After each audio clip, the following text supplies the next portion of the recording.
많은 사람들이 궁금해하는 흥미로운 질문.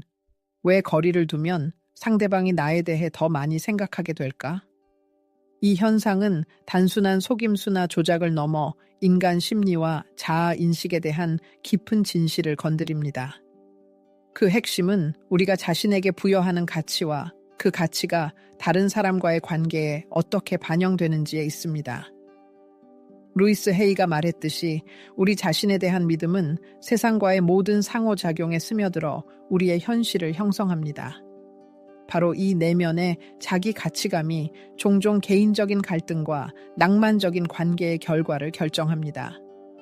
하지만 우리가 거리를 두기로 결정했을 때 실제로 무슨 일이 일어날까요?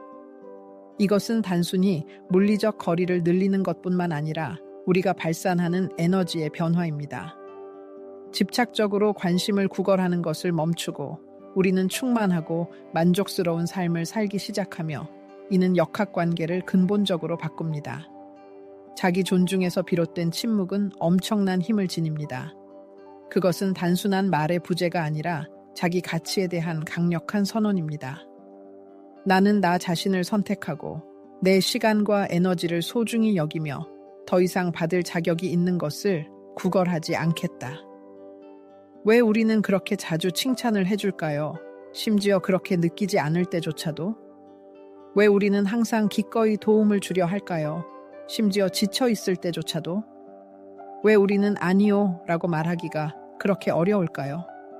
그리고 왜 우리는 끊임없이 자신을 돌봐야 할 필요성을 정당화할까요? 이러한 모든 행동 패턴은 사랑을 받기 위해서는 자신의 유용성과 대체 불가능성을 증명해야 한다는 깊이 뿌리내린 믿음에서 비롯됩니다. 하지만 그것은 사랑이 아니라 의존입니다.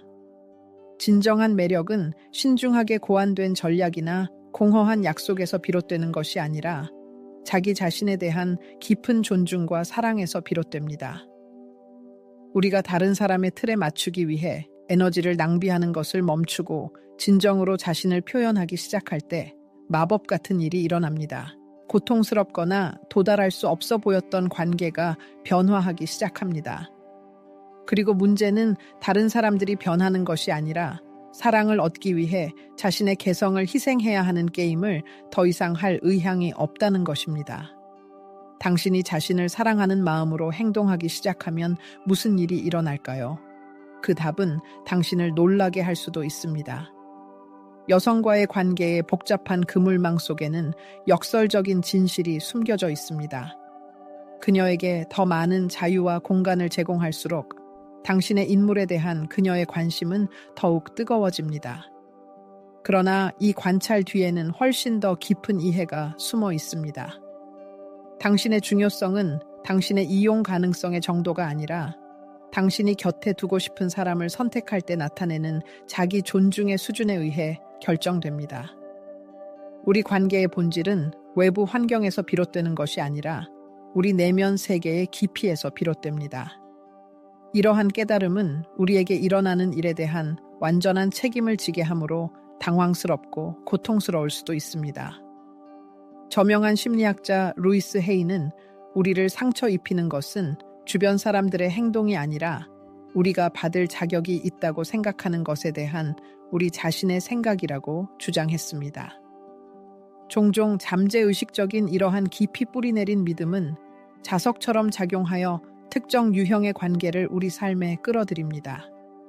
만약 당신이 진심 어린 무조건적인 사랑을 받을 자격이 없다고 마음속 깊이 믿는다면 필연적으로 그러한 믿음을 확인시켜주는 관계를 끌어들일 것입니다. 문제는 당신이 나쁘거나 더 나은 것을 받을 자격이 없다는 것이 아니라 당신의 모든 에너지가 이러한 부정적인 기대를 유지하는 데 집중되어 있다는 것입니다.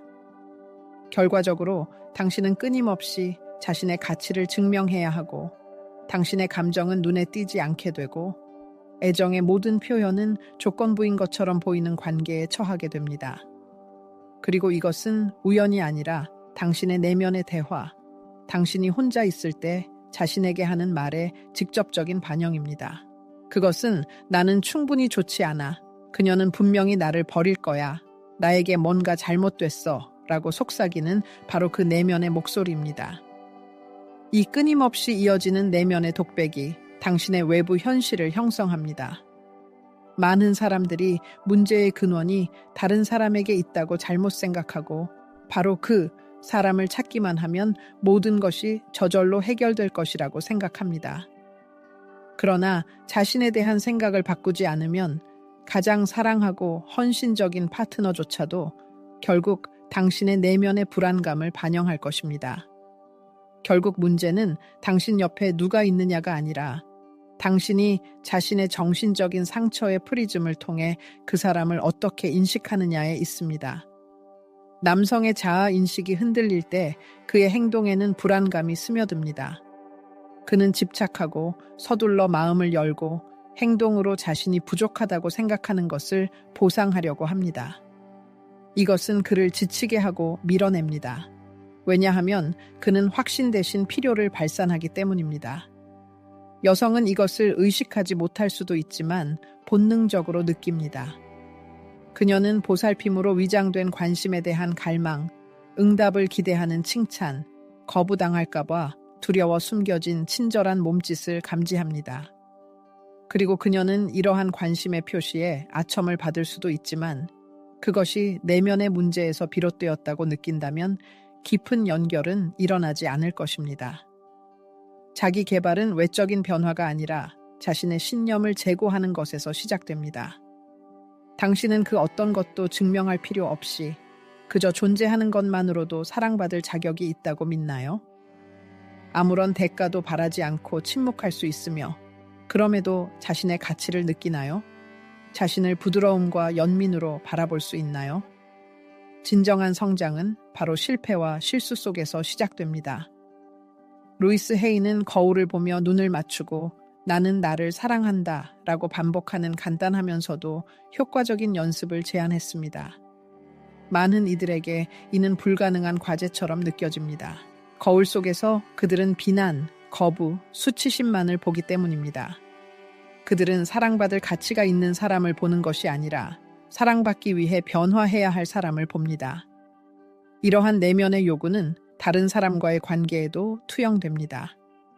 남자는 파트너로부터 무조건적인 사랑을 기대하지만 자신은 스스로를 똑같이 사랑하지 않습니다. 그는 칭찬을 갈망하지만 자신을 칭찬하지 않습니다. 그는 우선순위가 되기를 바라지만 끊임없이 자신을 뒷전으로 미룹니다. 깊은 변화는 유혹 기술 덕분이 아니라 제한적인 신념을 파괴하고 사랑을 보상으로 사용하는 것을 거부하며 자기 인식에서 비롯되는 자연스러운 상태로 받아들임으로써 일어납니다. 그러므로 파트너가 멀어지고 공허함에 휩싸일 때 이는 사람을 잃은 것보다 자신의 평가에 얼마나 의존했는지에 대한 이야기입니다. 당신이 자신을 사랑한다면 이별은 슬픔을 유발할 수 있지만 당신을 무너뜨리지는 못합니다. 당신의 내면은 흔들리지 않기 때문입니다. 존중, 보살핌, 무조건적인 사랑을 바탕으로 자신과의 관계를 발전시킬수록 외적인 변화가 아닌 내면의 변화 덕분에 더 조화로운 관계를 끌어들이게 됩니다. 그리고 이것이 모든 것을 근본적으로 바꿉니다. 누군가에게 관심을 가질 때 자신을 관찰해 보세요. 거절을 피하기 위해 지나치게 순종적이거나 자신의 원칙을 포기할 준비가 되어 있지는 않나요? 당신의 인상을 주려는 열망 뒤에는 사랑이 아닌 깊은 두려움에서 비롯된 인정받고 싶어 하는 절박한 시도가 숨어 있지는 않나요? 진정한 변화는 자신의 가치를 깨닫는 것에서 시작됩니다. 다른 사람에게 당신의 중요성을 증명하거나 설득할 필요가 없을 때 말입니다. 당신은 그저 존재하며 그것으로 충분합니다. 이 상태에서 새로운 에너지가 솟아납니다. 더 이상 절박한 필요에서 관계를 추구하는 것이 아니라 의식적인 선택을 합니다. 당신의 니는 더 이상 거절당할까봐 두려워서가 아니라 다른 사람과 무언가를 나누고 싶은 진심에서 비롯됩니다. 역설적이게도 바로 이 순간 당신은 진정으로 매력적이게 됩니다. 진정한 매력은 모방할 수 없으며 당신의 내면에서 비롯되기 때문입니다. 결핍에 기반한 관계는 끊임없는 노력을 요구하는 반면 내면의 풍요로움에서 비롯된 관계는 자연스럽고 조화롭게 발전합니다. 그 안에는 게임, 조작, 통제하려는 욕구가 있을 자리가 없습니다. 오직 존재, 진실성, 자유만이 존재합니다. 그렇다면 당신의 파트너가 이러한 원칙에 기반한 관계를 맺을 준비가 되어 있지 않다면 어떻게 될까요? 답은 간단합니다. 그것들은 시간의 시험을 견디지 못합니다. 그리고 이것 또한 축복으로 간주할 수 있습니다. 자신의 가치를 깨닫는다면 당신을 아프게 하는 것에 더 이상 매달리지 않기 때문입니다. 당신은 부조화를 인정하고 얻은 교훈에 감사하며 존엄성을 가지고 자신의 길을 계속 나아갑니다. 루이스 헤이는 긍정적인 사고의 힘을 마법 지팡이가 아닌 내면의 조화를 이루기 위한 도구로 이야기했습니다. 그것은 고통을 부정하거나 어려운 감정에서 도피하는 것이 아니라, 당신을 절망의 늪에 빠뜨리는 것이 아니라 강화하는 생각을 선택하는 것입니다. 나는 나를 사랑한다 라고 말하는 것은 당신의 단점을 무시하는 것이 아니라 당신의 모든 장점과 약점을 가진 자신을 온전히 받아들이는 것입니다. 매일 자신을 받아들이는 연습은 당신의 감정 시스템을 재프로그래밍하고 관계에 대한 당신의 접근 방식을 바꿉니다. 당신은 더 이상 감정의 부스러기를 구걸할 필요가 없습니다. 당신 자신이 사랑과 수용의 근원임을 깨닫기 때문입니다. 그리고 당신과 삶을 함께 나누고 싶어 하는 사람은 당신의 존중과 인식 수준에 부합해야 합니다. 이것은 오만함이 아니라 자신의 가치를 인정하는 것이며, 완벽할 필요가 없고 자신에게 충실하면 된다는 것을 이해하는 것입니다. 그것은 모든 사람을 기쁘게 하려는 열망이 아니라 자신과의 온전함을 이루는 것에 대한 이야기입니다. 바로 이 순간부터 당신은 완전히 다른 감정적 현실에서 살기 시작합니다. 모든 칭찬이 똑같이 가치 있는 것은 아닙니다. 어떤 칭찬은 당신에게 날개를 달아주지만 어떤 칭찬은 당신을 지치게 만듭니다. 모든 것은 그것이 어디에서 오는지에 달려 있습니다. 감정적 결핍을 겪는 사람은 칭찬을 진심 어린 선물로 사용하는 것이 아니라 전략으로 사용합니다. 그는 당신의 진정한 장점을 보지 못하고 당신을 기쁘게 하고 당신의 호감을 얻고 인정을 받으려고 노력합니다. 그의 칭찬은 숨겨진 메시지입니다. 만약 내가 당신을 기분 좋게 만들 수 있다면 당신은 내게 보답할 것입니다. 그러나 이것은 진정한 연결이 아니라 위장된 감정적 교환입니다.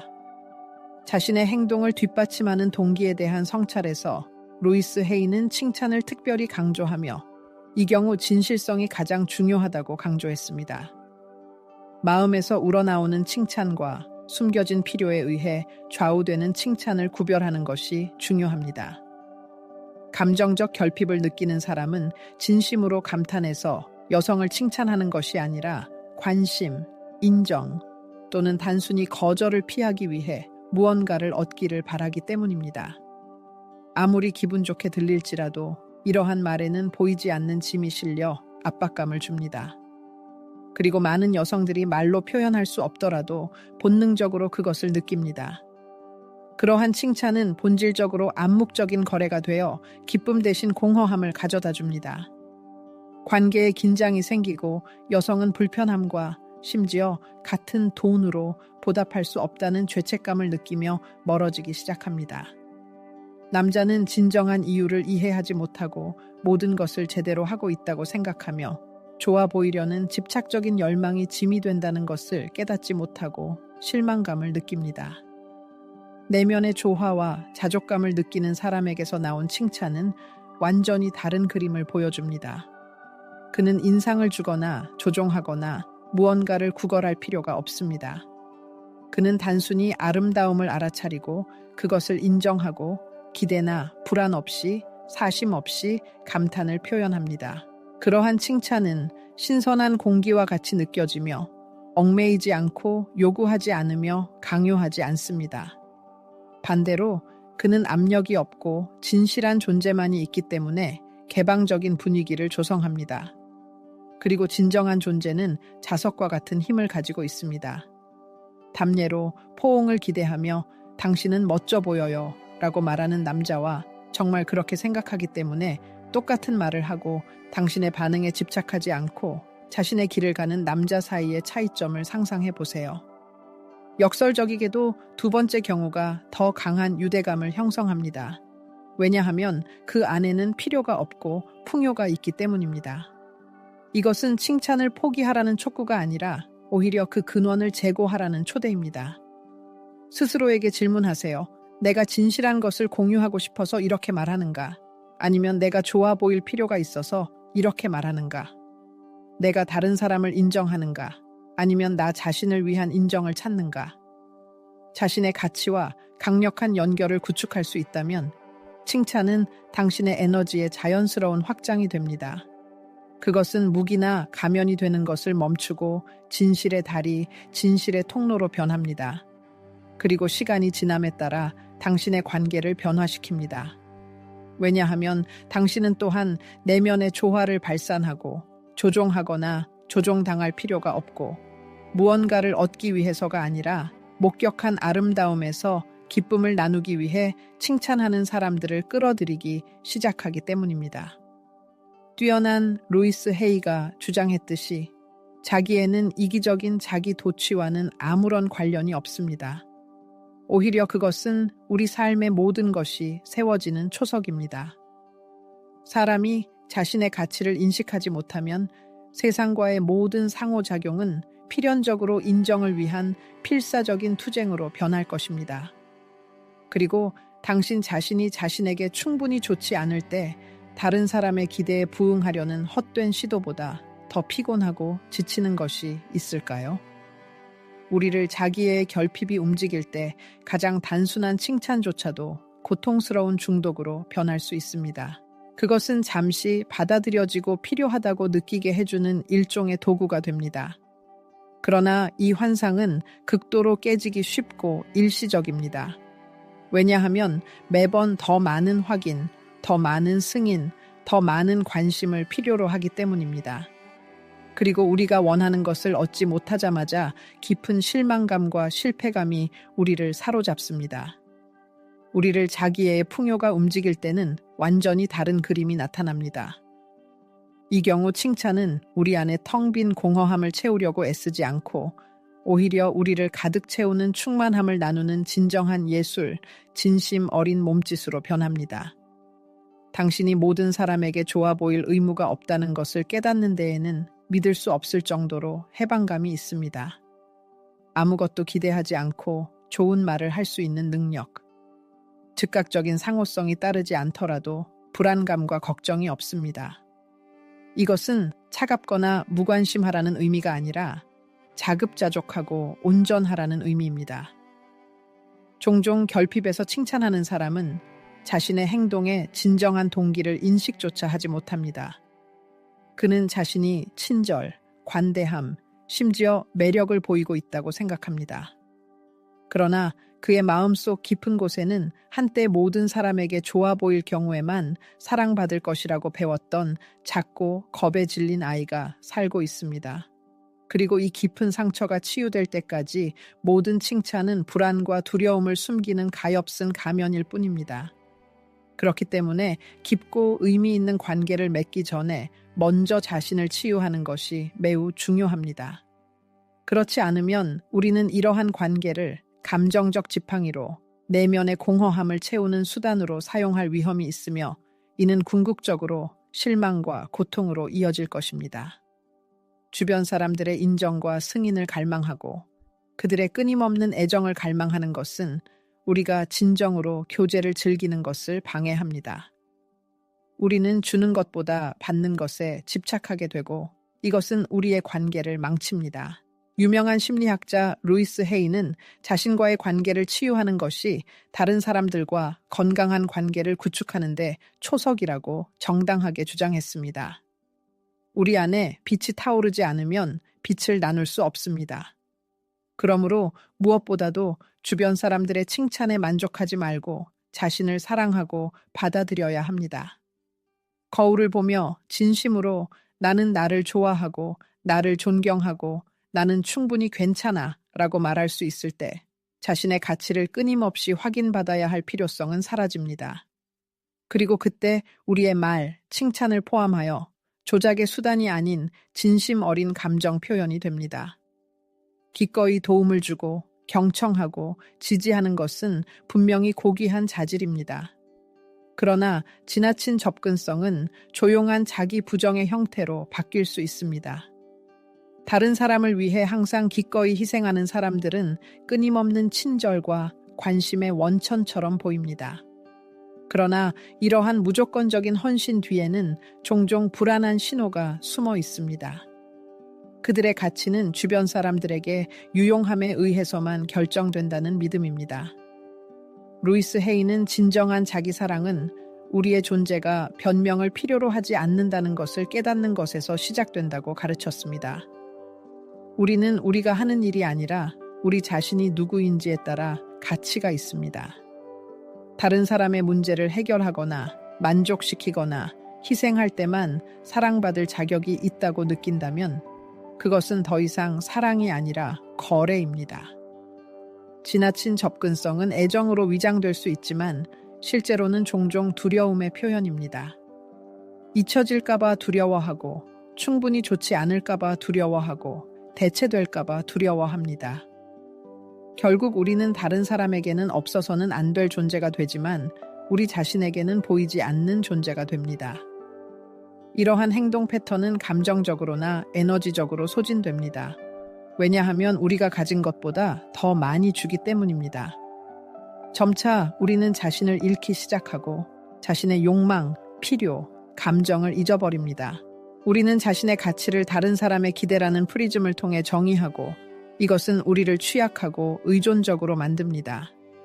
사람의 끊임없는 접근성은 다른 사람의 삶에서 그의 존재를 평가, 절하합니다.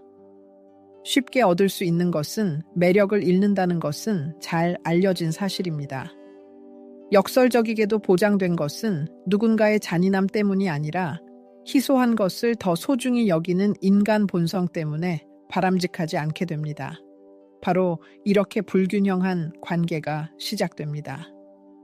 한 파트너는 감사나 상호성을 순진하게 기대하면서 자신을 온전히 바치는 반면 다른 파트너는 이것을 당연하게 여기고 그것이 수반하는 감정적 대가를 깨닫지 못합니다.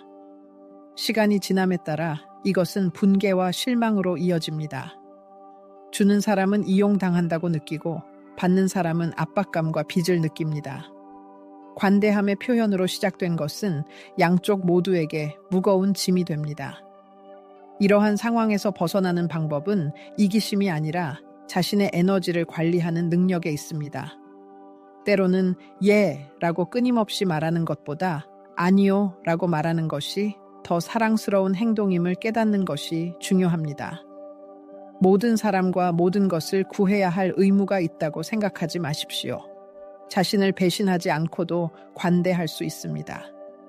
시간, 관심, 존재는 귀중한 자원이며 언제 누구와 공유할지 결정할 권리는 냉담함의 표현이 아니라 감정적 성숙의 징표임을 기억해야 합니다. 루이스 헤이가 말했듯이 자신의 몸에 귀를 기울이는 것이 중요합니다. 다른 사람을 끊임없이 돌보면서 피로, 짜증 또는 공허함을 느낀다면 그것은 고귀함의 징표가 아니라 경고, 신호입니다. 당신의 몸은 자신에게 돌아가야 할 필요성, 건강한 경계가 허용하는 것보다 더 많이 주고 있다는 것을 알리고 있습니다. 그러나 많은 사람들은 경계를 설정할 때 죄책감을 느끼고 거절, 지금은 할 수 없어.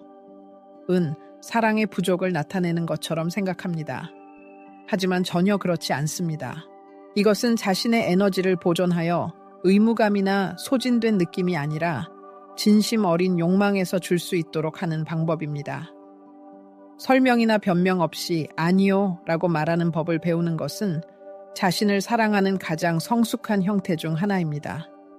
왜냐하면 끊임없는 변명은 자신을 돌볼 수 있도록 허락을 구하는 것을 의미하며 이는 당신의 행복이 논의 대상임을 알리는 신호를 보내는 것이기 때문입니다.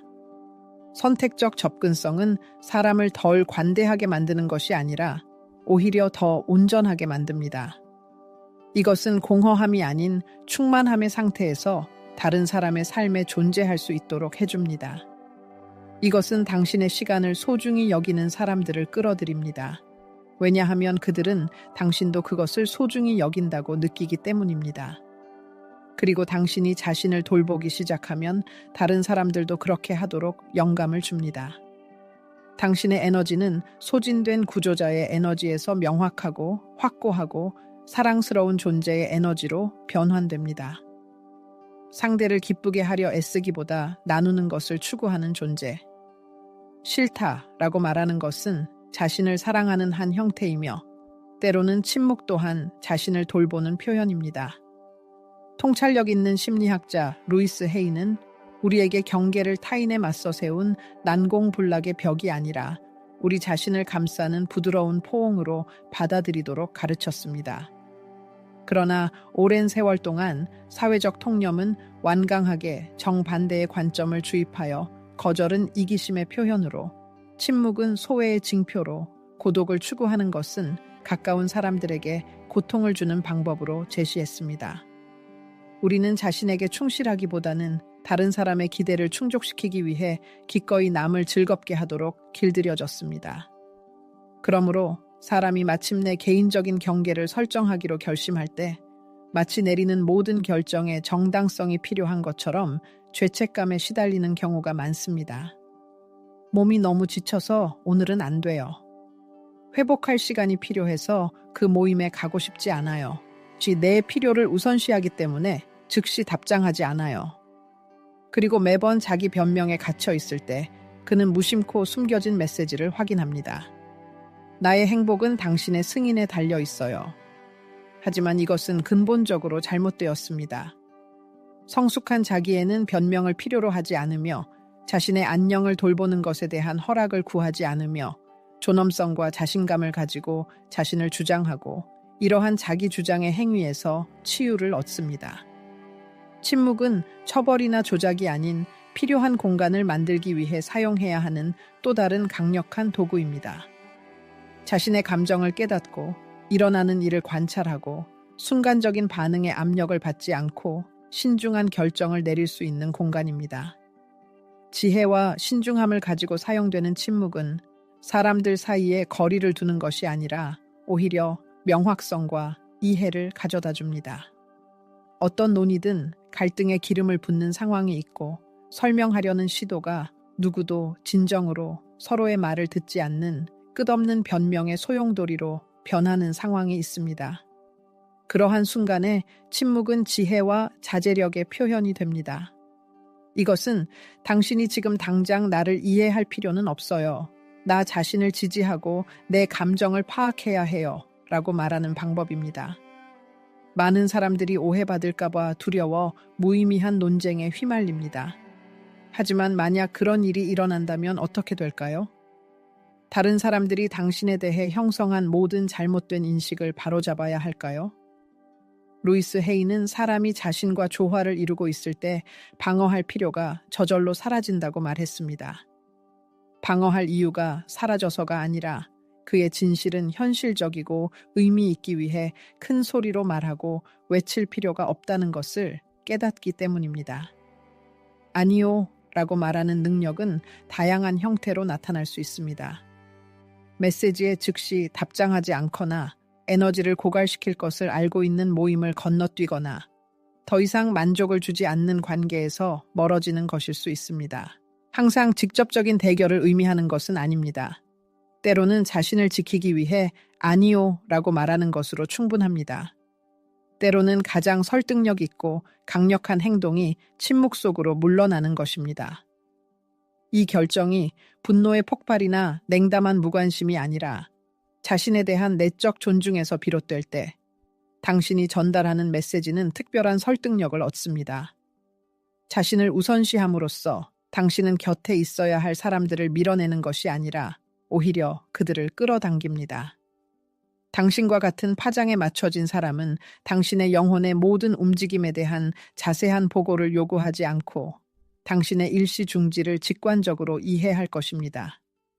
그는 당신이 그의 개인적인 공간을 소중히 여기는 것처럼 당신의 개인적인 공간을 존중할 것입니다.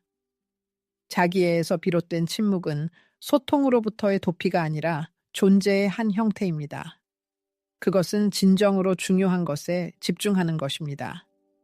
그것은 그리움의 격렬함 속에서 던져진 수천 마디 말보다 훨씬 더 큰 힘을 가진 침묵 속에 나는 여기 나와 함께 있다입니다.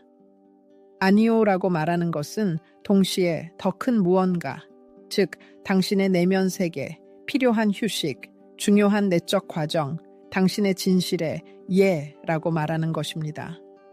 그리고 당신이 이것을 더 자주 연습할수록 당신의 삶의 길이 더 명확해집니다. 왜냐하면 당신은 일시적인 반응이 아니라 의식적인 의도에서 행동하기 시작하기 때문입니다.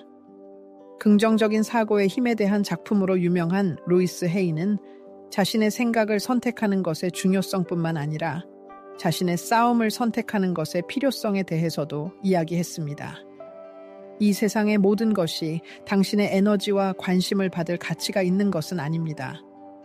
모든 상황을 가장 작은 세부 사항까지 명확히 할 필요는 없습니다. 때로는 자신에 대한 진정한 사랑의 표현이 침묵하고 그냥 앞으로 나아가는 능력이 됩니다. 개인적인 경계를 설정할 때 발생하는 가장 흔한 두려움 중 하나는 만약 나를 버리면 어떻게 하지? 입니다. 하지만 스스로에게 다른 질문을 던지는 것이 훨씬 더 중요합니다. 만약 내가 나를 소중히 여기지 않고 존중하지 않는 곳에 머물면 어떻게 하지? 매번 당신의 마음은 싫어라고 외치는데 네 라고 말할 때마다 비록 아주 조금이라도 당신 자신을 배신하는 것입니다. 그리고 이러한 내면의 배신은 시간이 지남에 따라 쌓여 불가피하게 불안, 분개, 깊은 슬픔으로 이어집니다. 자신을 우선순위에 두는 것은 이기심의 표현이 아니라 내면의 조화를 회복하는 것입니다. 자원이 고갈되었을 때는 세상과 최고의 것을 나눌 수 없습니다. 자신의 고통이 넘쳐날 때는 다른 사람의 고통에 공감할 수 없습니다. 자기애를 잃었을 때는 진심으로 사랑할 수 없습니다.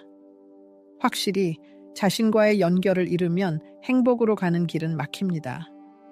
우리 중 많은 사람들이 과도한 업무량 때문이라기보다는 지나친 양보 때문에 끊임없이 피곤한 상태로 살아갑니다. 두려움, 의무감 또는 단순한 습관에서 비롯된 끝없는 내는 고갈로 이어집니다. 그러나 내면의 목소리가 변화를 강력하게 요구하기 시작하는 결정적인 순간이 옵니다. 이제 그만은 사람이 자신의 시간을 누구에게 바칠지 의식적으로 선택하고 죄책감 없이 자신과 함께하는 것을 즐기는 법을 배우며 침묵이 형벌이 아닌 평화의 원천이 되는 새로운 삶의 출발점이 됩니다. 개인의 행복 추구를 비난은 하는 사람은 당신을 인격체가 아닌 자신의 필요를 충족시키는 도구로 본다는 것을 기억하는 것이 중요합니다. 당신의 임무는 모두를 만족시키는 것이 아니라 당신 자신이 되고 충만한 삶을 살고 자신과 사랑하는 사람들을 돌보는 것입니다. 에너지는 당신의 가장 귀중한 자원이며 때로는 자신에 대한 최고의 존중은 설명을 거부하고 내면의 조화를 추구하는 것입니다. 문제인식이 치유의 첫걸음이지만 실제 변화는 적극적인 행동에서 시작됩니다. 루이스 헤이는 우주가 우리의 의도가 아닌 우리의 결정에 반응한다고 정당하게 주장했습니다. 우리는 관계가 고통을 주고 대우가 굴욕적이며 장소가 기력을 소모시킨다는 것을 깨달을 수 있지만 아무것도 하지 않으면 상황은 악화될 뿐입니다. 침묵의 동의는 수용과 같으며 부정적인 시나리오는 계속 반복될 것입니다. 많은 사람들이 문제를 인식하지만 상황이 나아질 것이라거나 상황이 그렇게 나쁘지 않다거나 감당할 수 있다고 스스로를 설득하면서 변화를 주저합니다. 그렇게 함으로써 그들은 자신의 존엄성을 배신하고 내면의 세계의 중요성을 폄하하고 마음이 조금 더 견딜 수 있다고 믿으면서 자신을 돌보는 것을 나중으로 미룹니다. 그러나 이것은 망상입니다. 우리가 무례함이 처벌받지 않도록 허용할 때마다 우리는 가해자를 장려할 뿐만 아니라 용납할 수 없는 것을 용인하는 데 익숙해집니다. 시간이 지남에 따라 이러한 용인은 습관, 굴복으로 변하고 표준이 됩니다. 무례함에 반응하는 것이 항상 갈등을 일으키거나 소리를 지르거나 싸움을 벌이는 것을 의미하는 것은 아닙니다. 때로는 단순히 떠나고 대화를 중단하고 응답을 중단하고 거리를 두는 것으로 충분합니다. 처벌하기 위해서가 아니라 자신을 보호하기 위해서입니다. 자기에는 이러한 조용하지만 확고한 몸짓, 즉 더 이상은 안 돼 라고 말하는 순간에 나타납니다. 목소리가 불안함을 드러내고 두려움이 움직임을 억제하더라도 깊은 곳에서는 확신이 싹틉니다. 이 단계는 단순한 행동이 아니라 우주를 향한 강력한 선언입니다. 나는 더 이상 더 적은 것에 동의하지 않아. 이 문구는 근본적인 변화의 출발점이 됩니다. 행동은 자기애와 변화를 연결하는 바로 그 다리입니다. 단순히 묵상하는 것만으로는 충분하지 않으며 행동하고 앞으로 나아가야 합니다. 그리고 이 과정은 필연적으로 고통을 수반합니다. 왜냐하면 그것은 상실, 즉 관계 단절, 뿌리 깊은 습관 포기, 환상 파괴를 의미하기 때문입니다. 그러나 외부에서 사라지는 것은 내부에서 되살아나 완전성과 조화의 형태를 얻습니다. 종종 우리는 외로움을 두려워하여 우리를 폄하하는 장소와 관계에 매달립니다. 그러나 의식적인 선택 후에 오는 외로움은 자기 기만에 근거한 거짓된 회사보다 1000배나 낫습니다. 우리를 폄하할 때마다, 그리고 우리가 머무를 때마다 우리의 영혼은 고통스러운 타격을 받습니다. 그리고 우리가 아무리 이성, 논리 또는 전체적인 역사에 근거하여 변명을 하더라도 마음속 깊은 곳에서는 우리 자신이 우리 자신을 배신하고 있다는 것을 깨닫습니다. 루이스 헤이가 현명하게 지적했듯이 우리의 모든 결정은 주장입니다. 우리를 존중하지 않는 곳에 머무르는 것은 우리가 그 존중을 필요로 하지 않는다고 선언하는 것과 같습니다. 그러나 비록 그것이 고통스럽더라도 떠나는 것은 자신의 가치를 확인하고 행복과 존엄성에 대한 자신의 권리를 주장하는 것을 의미합니다. 이것은 우리가 불편함을 피하기 위해서 이전에 참았던 것을 더 이상 참을 준비가 되지 않았다는 것을 의미합니다. 이것은 진정한 힘의 행위입니다. 왜냐하면 진정한 힘은 다른 사람을 지배하는 데 있는 것이 아니라 자신의 두려움을 억누르고 우리에게 해를 끼치는 곳에 머물지 않는 능력에 있기 때문입니다. 이것은 우리가 자신과 조화를 이루는 순간 삶이 반드시 나아질 것이라는 믿음입니다. 용감한 행동 후에 우리를 둘러싼 세상은 불가피하게 변합니다. 처음에는 쉽지 않을 수 있고 의심과 향수가 괴롭히지만 시간은 치유되고 매우 귀중한 것, 즉 자존감이 찾아옵니다. 되돌아보면 자신에 대한 사랑에 의해 지시된 선택을 한 것이지 절망적인 필요에 의해 지시된 것이 아니라는 것을 깨닫습니다. 이것은 삶의 새로운 장의 시작을 알립니다. 자기애의 가장 중요한 행동 중 하나는 다른 사람의 삶에 대한 강박적인 관심을 버리고 자신의 삶에 집중하는 것입니다. 배우자, 친구, 가족, 심지어 상사에게 모든 것이 집중되는 상황에 놓이기 쉽습니다. 그들의 생각, 행동, 감정, 반응에 대해 끊임없이 걱정하면 점차 자신을 잃게 됩니다. 루이스 헤이는 다른 사람을 변화시키려는 노력보다 자신을 변화시키려는 의지가 더 중요하다고 정당하게 주장했습니다. 진정한 행복은 주변 세계가 변할 때 오는 것이 아니라 자신의 행복을 위해 그러한 변화가 필요 없을 때 찾아옵니다. 관심이 외부로 향하면 삶은 외부 요인에 의존하게 됩니다. 자존감은 승인에 달려 있고 기분은 비판에 달려 있으며 동기는 인정에 달려 있습니다. 이것은 감정적인 롤러코스터, 중독, 끊임없는 소모의 길입니다. 그러나 에너지를 자신에게 돌리면 모든 것이 제자리를 찾아가는 것을 볼 수 있습니다. 주변 세계가 갑자기 변하는 것이 아니라 세상에 대한 인식, 선택, 상호작용이 변합니다. 반응은 더 이상 필요에 의해 좌우되지 않고 의식적인 선택에 의해 좌우됩니다. 이것은 주변 사람들에게 무관심하라는 의미가 아니라 자신의 중심을 회복하고 자신의 감정, 욕망, 경계를 인식하는 것을 의미합니다. 자신에게 귀를 기울이고 외부에서 찾는 것을 자신에게 주고 모든 사람의 승인을 받지 못하더라도 만족을 주는 삶을 구축하는 법을 배워야 합니다. 자신에게 집중하는 것은 특히 다른 사람에게 오랫동안 관심을 기울인 후에는 처음에는 불편할 수 있습니다.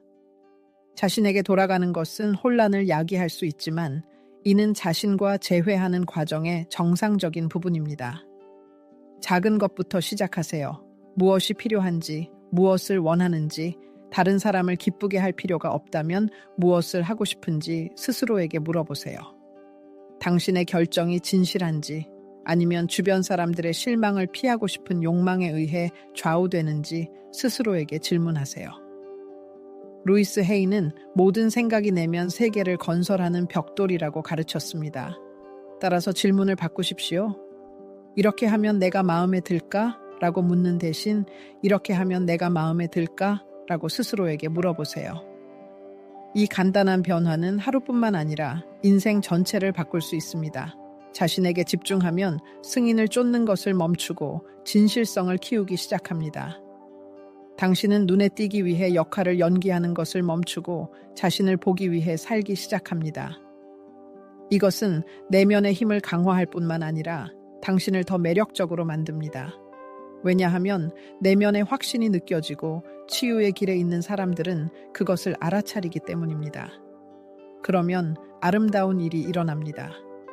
그들은 당신이 자신의 기대에 부응하도록 당신을 바꾸려고 하지 않는 사람들을 끌어들이기 시작합니다. 그들은 당신이 이미 자신을 드러내고 있기 때문에 당신이 있는 그대로의 당신을 알고 싶어 합니다. 이것은 이기심이 아니라 해방입니다. 기대, 역할, 가면으로부터의 해방. 이 시점부터 당신은 더 건강하고 진실하며 상호적인 관계를 구축하기 시작합니다. 왜냐하면 당신은 사랑받기 위해 더 이상 자신을 잃을 필요가 없기 때문입니다. 당신은 자신을 찾았습니다. 지금까지 들었던 모든 것은 하나의 간단한 진실로 귀결됩니다. 세상은 당신이 마음에 들기 위해 노력할 때 변하는 것이 아니라 존경, 사랑, 확고함으로 세상을 살아가기로 결심할 때 변합니다. 우리의 생각이 우리의 현실을 형성한다는 루이스 헤이의 주장은 긍정적인 자기 인식이 대인 관계에 미치는 변화적인 영향에서 확인됩니다. 내면의 매력에 대한 인식이 외부 발현을 가리기 때문에 조작과 소모적인 노력의 필요성이 사라집니다. 자기에는 변덕이 아니라 삶, 에너지, 감정을 공유할 파트너 선택을 결정하는 근본적인 필요로 나타납니다. 자신에 대한 존경심은 주변 세계에 반영되어 관계를 관심을 끌기 위한 투쟁에서 진정한 친밀감의 공간으로 변화시킵니다. 의심스러운 순간에는 가장 작은 것이라도 자기의 모든 행위가 우리의 가치를 확인시켜준다는 것을 기억하는 것이 중요합니다. 타협을 거부하고 개인 공간을 보호하고 자신에게 집중하는 것은 자립적인 삶의 토대를 만듭니다. 핵심은 자신을 낮추거나 자신의 중요성을 증명할 필요가 없다는 것입니다. 모든 사람은 있는 그대로 지금 이 순간에도 소중합니다. 이 사실을 받아들이면 근본적인 변화가 일어납니다.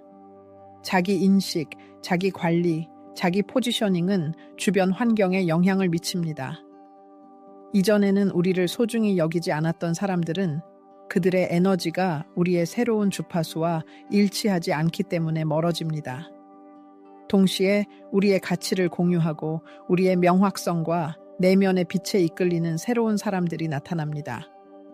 자신을 찾는 것은 우리를 자석으로 변화시켜 사랑과 인정을 구할 필요를 없애고 더 충만하고 조화로운 삶을 살 수 있게 해줍니다. 감정적인 다치자 내면의 나침반으로 다음과 같은 확언을 사용해야 합니다. 나는 나 자신을 너무나 사랑해서 더 적은 것에는 만족하지 않을 것입니다. 나의 시간, 에너지, 존재는 매우 귀중합니다. 나는 더 나아졌기 때문에 더 나은 것을 끌어들입니다.